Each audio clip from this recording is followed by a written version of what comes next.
My name is Suzanne Otis. I've been an artist for 40 or 50 years. I work in many mediums. My studio is in Waltham, Massachusetts. I want to tell you about my husband, Henry Lynshitz, who was asked by George Kostiakowski to go to Los Alamos as a trained chemist to help build a nuclear weapon to end the war with Japan. He wasn't married. He had experience with a bazooka. He was a brilliant scientist and loved his country. During the Cold War, both the U.S. and Russia, Reagan and Gorbachev, met at Reykjavik and agreed to reduce mid-range nukes in Europe. After Sputnik, there was worry about fallout from nuclear testing. At the UN in 1953, the International Atomic Energy Agency was established. Look for the use of fissionable material for peaceful uses. There were a lot of different treaties: the Limited Test Ban Treaty, the Non-Proliferation Treaty signed by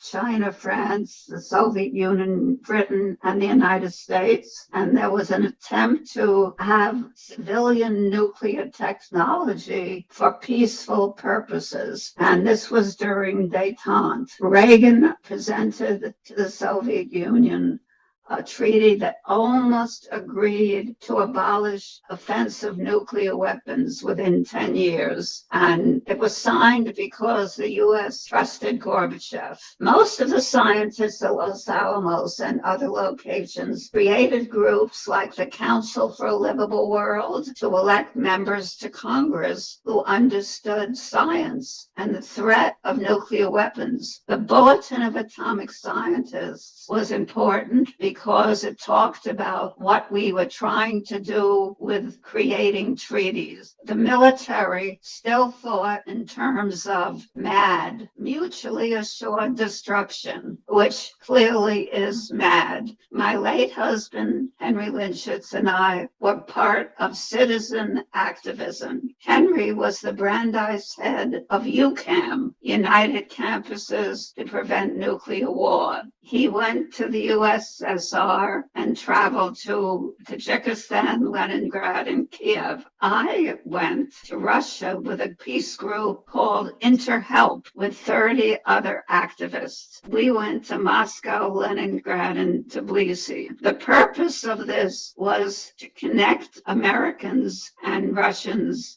on a personal level so that we could imagine what would be lost in a nuclear war. I had become really alarmed when Defense Secretary Caspar Weinberger blithely talked about how we could win a small nuclear war. So in 1982, I co-founded Artists for Survival, which grew to over 100 artists putting on exhibitions for 15 years about the threat of nuclear war.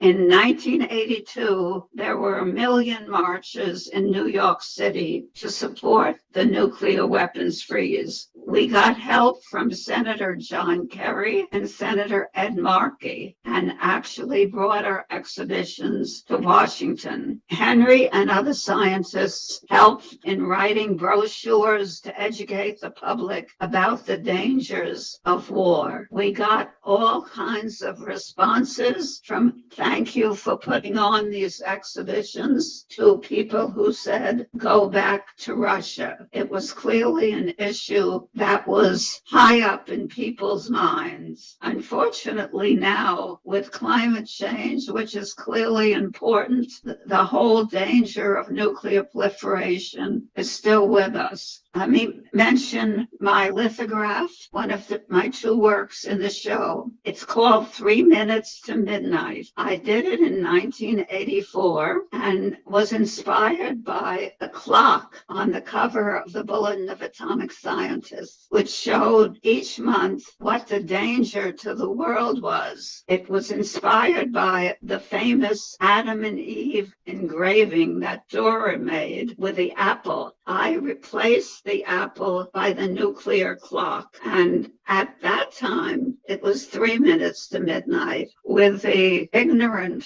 government we have now, it's probably 1 minute to midnight.